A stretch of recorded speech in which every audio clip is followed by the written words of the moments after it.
অনেকেই যখন দুরূদ শরীফ পাঠ করে প্রথমে বিসমিল্লাহ পড়ে নেয়, আবার অনেকে বিসমিল্লাহ না পড়েই দুরূদ শরীফ পাঠ করা শুরু করে দেয়। কোনটা সঠিক? দুরূদ শরীফ পাঠের শুরুতে বিসমিল্লাহ পড়া যাবে কি, নাকি দুরূদ শরীফ পাঠের শুরুতে বিসমিল্লাহ পড়া যাবে না? কোনটা সহি?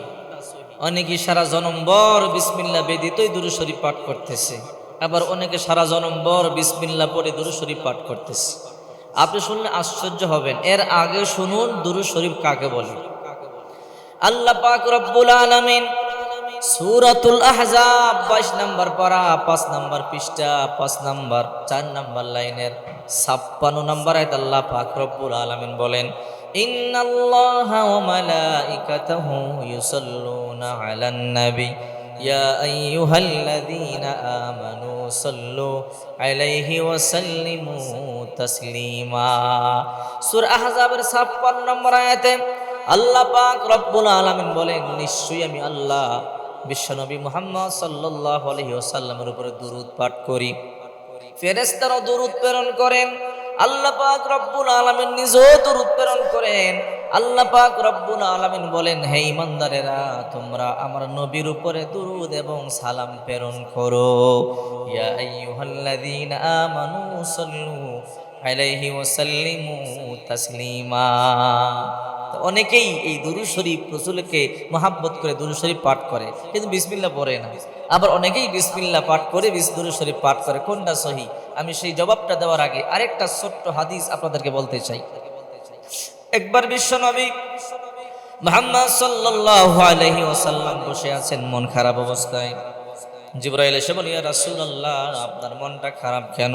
আরে জিবরাইল, জাহান্নামের ভয় আমার উম্মতকে নিয়ে বড় আশঙ্কার মধ্যে আছি। ফুলসিরাতের পুল বড় ভয়ঙ্কর, কেমনে আমার উম্মত পার হবে? জিবরাইল বলে, ইয়া রাসূলুল্লাহ, আপনি টেনশন করবেন না, যদি আপনার উম্মত আমল কম করে, ওগো নবীজি আপনি টেনশন করবেন না, আমি ওয়াদা দিলাম, যদি আপনার উম্মতেরা বেশি বেশি দুরূদ শরীফ পাঠ করে, আমি জিবরাইল ফুলসিরাতের এপার থেকে ওপারে বিজলির মতো তাদেরকে পার করে দেব। মিকাইল এসে বলে, ইয়া রাসূলুল্লাহ, আপনি টেনশন করবেন না, জিবরাইল আপনার উম্মতদেরকে ফুলসিরাতের পুল বিজলির মতো পার করে দেবে, আর আমি আপনার উম্মতদেরকে হাউজে কাউসারের পানি পান করায় দিব। ওগো নবীজি, যে হাউজে কাউসারের পানি পান করলে জান্নাতে ঢোকার আগ পর্যন্ত পানি পিপাসা লাগবে না, আমি আপনার উম্মতদেরকে জান্নাতের ওই যে হাউজে কাউসারের পানি পান করায় দিব। দুরূদ শরীফের অনেক ফজিলত। আল্লাহর হাবিব সাল্লাল্লাহু আলাইহি ওয়াসাল্লাম খুশি হয়ে গেলেন। বিশ্বনবী মুহাম্মদ সাল্লাল্লাহু আলাইহি ওয়াসাল্লাম বলেন, মান সাল্লা আলাইয়া ওয়াহিদান সাল্লাল্লাহু আলাইহি আশারা, যে ব্যক্তি আমার উপরে একবার দুরূদ শরীফ পাঠ করবে, আল্লাহ পাক রব্বুল আলামিন তার উপরে 10 বার 10টি রহমত নাজিল করবে। এবার আসুন, এই যে দুরূদ শরীফ পাঠ করবেন, দৈনিক কতবার পাঠ করবেন, আর দুরূদ শরীফ পাঠের পূর্বে বিসমিল্লাহ পাঠ করা যাবে কি, সেই বিষয়টাকে ক্লিয়ার হয়ে নেই।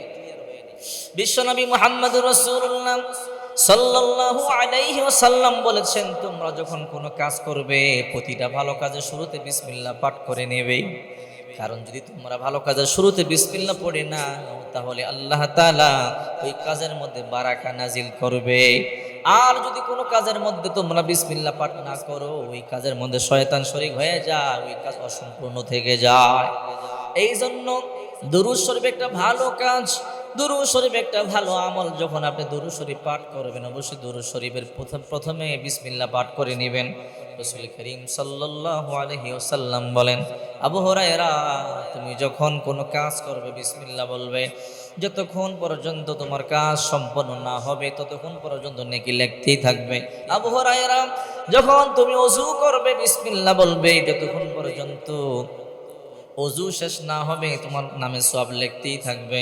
আবু হুরায়রা, যখন তুমি যানবাহনে সাওয়ার হবে বিসমিল্লাহ বলবে, যতক্ষণ পর্যন্ত আবু হুরায়রা তোমার যানবাহন চলবে ততক্ষণ পর্যন্ত সওয়াব লিখতেই থাকবে।